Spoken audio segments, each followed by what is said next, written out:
মুড়িগুলো চালতে বললাম, চাললে না। হ্যাঁ, ছিঁড়ে মুড়ে আনলে, নিজেও খেলো না, কাউকে খেতেও দিলে না। কটা বাজে তুমি বলো তো?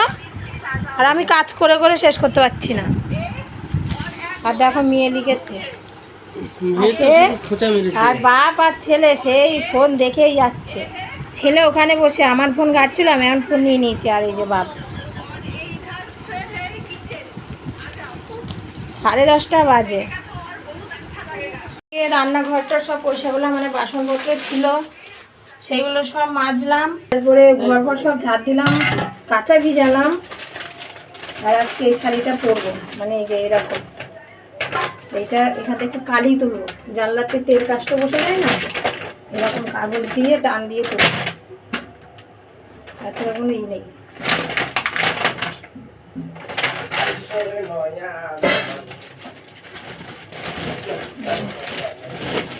এভাবে মেরে দিই।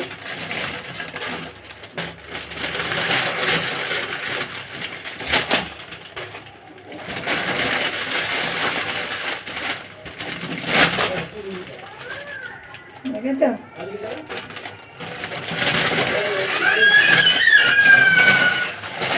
শুরু হয়ে গেছে কান্নাকাটি। আর এইদিকে নিয়ে এসছে মাংস। তো কী রান্না করবো আমি এখন বুঝতে পারছি না। মাংস তো করবো, আর কি করবো? আজকে টক ডাল করবো, দেখি। চলো আর ভাতটা বসিয়ে দিই। সকালের চিড়ে মুড়ি এখন খাচ্ছি, বেলা 11টার সময়।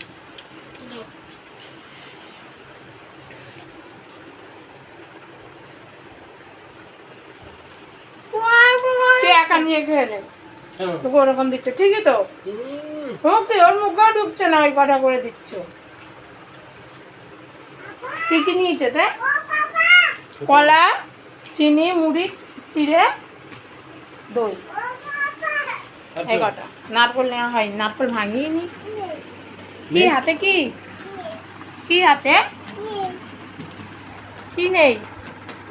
কি কি দাও ওকে আর কটা। এরকম করে কেন কি জানি?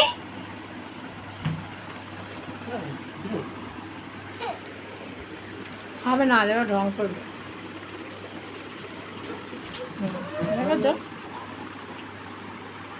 খাওয়ার মানুষ না। ওকে দাও,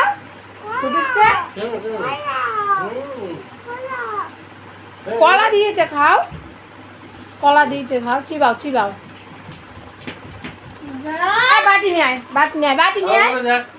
তো রান্না বসিয়ে দিয়েছি, একদিকে ভাত হলো, আরেকদিকে মাংস বসাচ্ছি। মাংস বসাচ্ছি বলতে এই দেখো, মাংসগুলো আগে না ভেজে নিয়েছি। কারণ ভেজে নেওয়াতে না তেলটা যে বেরিয়ে গেছে, অল্প একটু তেল দিয়ে আমি মাংসটা ভাজা বসিয়েছি। তো মাংসর থেকে আবার যে তেলটা বেশি মানে বেরিয়েছে, সেই তেলটা দিয়ে মশলা বসাচ্ছে। এই দেখো, আজকে এইটুখানি ঠিক তেল দিয়েছি, মানে যেন কড়াইতে মাংসটা না লেগে যায়, সেরকমভাবে তেল দিয়ে মাংসটা ভেজে নিয়েছিলাম। তারপরে আর কোনো তেল দিইনি। দেখো মশলাতে সেরকম তেল দেখা যাচ্ছে না, একদম অল্প তেল আজকে মাংস রান্না করবো। এর আগের দিন অল্প তেলে মাংস রান্না করেছিলাম, ভালোই লাগছিল। দেখি, ছেলেকে পাঠিয়েছি দোকানে দই আনার জন্য, একটুখানি দই দেবো। আর এই পাশে আলু ভাজা করবো। এবার তো কড়াই বসিয়েছি, খালি আলুটা ভাজা করবো। এখন আলু ভাজা করি। তো রান্না করবো আজকে কী কী পরে দেখাচ্ছি। এখনও মানে রান্নার আইটেম হয়েছে, কিন্তু কি কি রান্না করবো এখনও সেরকম অতটাও হয়নি। শুধু ভাত আর আপাতত মাংস আর ডাল ভিজিয়ে রেখেছি। এই যে মুসুর ডাল আম দিয়ে হবে, আমের চাটনি করবো, এই অবধি জানি। তো চল রান্না করিনি। তোমার বান্ধবী না এটা? ই মা, দরজা খুব বাজে মেয়ে। এটা আরেক বাজে, এটা আরেক বাজে। দীক্ষাকে ডাকো। দিদি না, যাও যাও, বলো আছো, বলো আসো, বলো দিদিকে নাম তো বলো। আসো খেলবে, আসো আসো। হুম, কি বাটি? এক বাটি। দীক্ষা খেলা করবে, খেলা করবে তোমার সঙ্গে, খেলা করবে। তোমার বান্ধবী না? কি পাতা? পাতা, নিম পাতা। বান্ধবী হাত ধরে খেলা করো, মেলা মেলা করো দীক্ষার সঙ্গে, মেলা মেলা। ওই যে মেলা করো, একটু একটু মেলা করে দাও, একটু মেলা করে। দেখো দীক্ষা সুন্দর জামা পরেছে। হ্যাঁ ফুল। না না হাত ধরো, মেলা মেলা করো তো দেখি, মেলা মেলা মেলা মেলা করে দেখছে, মেলা মেলা করে, ও খেলবে না। হ্যাঁ হাত ধরো।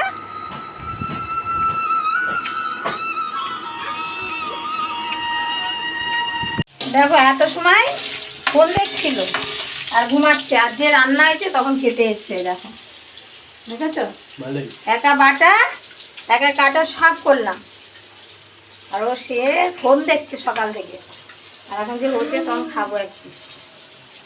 এবার খুদ বের করবে, এ হয়নি, ওটা হয়নি, সেটা হয়নি। ভালোটা বলবে না, খারাপটা আগে বলবে। লবণ হয়নি বলবে, ঝাল হয়নি, আরো হতো কাঁচা গন্ধ, এইসব বগর বগর করবে দেখবে। তুমি দীক্ষা কই বলো, দেখো বলবে না, এর পরে শুরু করবে। বলো কেমন হয়েছে বলো। কি বুঝতে পারছো না, লবণ ঢুকিনি তাহলে কি বলো, সিদ্ধাও তো আর একটু, তাহলে কি বলো, 190 পেতে হবে। বলো বলো লাগছে।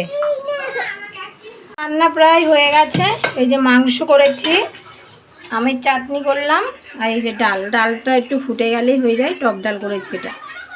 আর কালকের তরকারি আছে এখানে, এই দেখো পাঁচনের তরকারি রয়েছে এখনো। তো এই দেখো পিউকে খাইয়ে দাইয়ে ঘুম পাড়িয়ে দিয়েছি, কারণ ঘুমাচ্ছে, বলছিল ঘুমাবে না, আমি ঘুম পাড়িয়ে দিই, নয়তো এখনও অনেক কাজ পড়ে আছে, কোনো কাজই হবে না আমার। দেখো বিছানা কি করেছে, কেউ কোনো সময় গোছায় না, আমার না ভীষণ রাগ হয় এগুলো। আচ্ছা কি করেছে, ওই বিছানা, যে বিছানাতে উঠবে সেই বিছানা গুটিয়ে না রেখে দিলে ওদের ভালো লাগে না।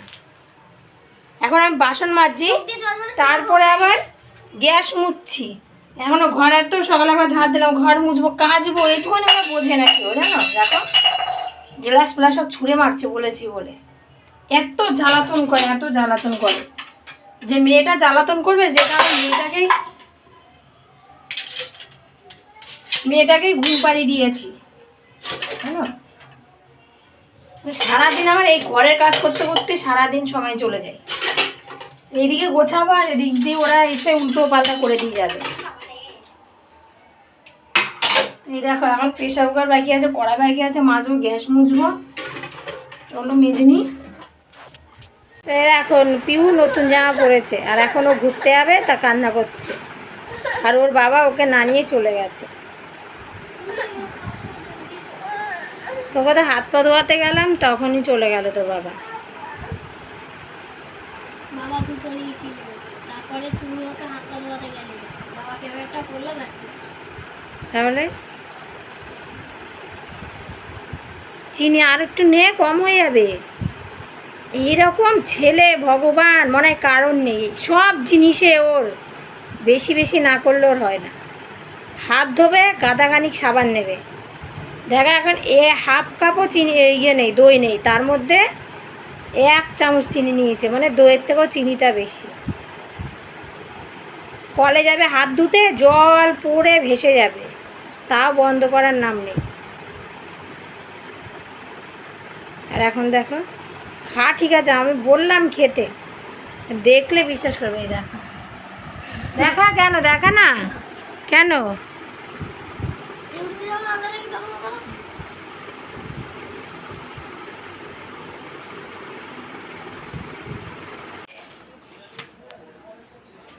আজকে তো পয়লা বৈশাখ হালখাতা ছিল, এই দেখো এটা পেয়েছে সোনার দোকান থেকে, এই ক্যালেন্ডারটা দিয়েছে, আর শম্পাপুরি দেয়, প্রত্যেক বছর শম্পাপুরি দেয়। তো রাতের বেলায় চলে গেছিলাম কীর্তন দেখতে, এই যে আমরা সবাই মিলে 4-5 জন মিলেই গেছিলাম, বাড়ির কাছে কীর্তন হচ্ছে, তো কীর্তন দেখে এখন খেতে যাচ্ছি। ওখানে নিরামিষ খেতে দেয়, তো খুব ভালো লাগে খেতে, যতই ঘরে ভালো মন্দ রান্না হয় নাকি মনে হয় ওখানে গিয়েই খাই। ডাল দেবে আর সোয়াবিন তরকারি সব কিছু দিয়ে একটা তরকারি করেছে, আর দেখো প্রচুর মানুষ। কি দিয়েছো, কি দিয়ে, কাজল? ও, আর তুমি কোথায় গেছিলে, কোথায় ঘুরতে, কোথায় গেছো? কীর্তনে। তুমি খেয়েছো, খেয়েছো? খামনি তো। তো আমরা খেয়ে দিয়ে চলে এসেছি, এসে পিউকে খাওয়ালাম, পিউ তো খায়নি। আর ডাল দিয়েছিল আর সব কিছু দিয়ে ঘ্যাট করেছে, তার সঙ্গে সোয়াবিন দিয়ে দারুণ লেগেছিলো খেতে যাবে। আর ভক্ত সেবাই কিন্তু যেরকমই দেয় নাকি খুব সুন্দর হয়। কিন্তু অনেকে বলে যে না যাবো না, লজ্জা করে, কোনো লজ্জা না, বাড়িতে তো ভালো মন্দ সবসময় হয়, ওখানে কিন্তু মানুষের সবাই খেতেও পায় না, লাইন দিয়ে দিয়ে দিয়ে দিয়ে খেতে হয়, প্রচুর লোক হয়, প্রচুর লোক। তো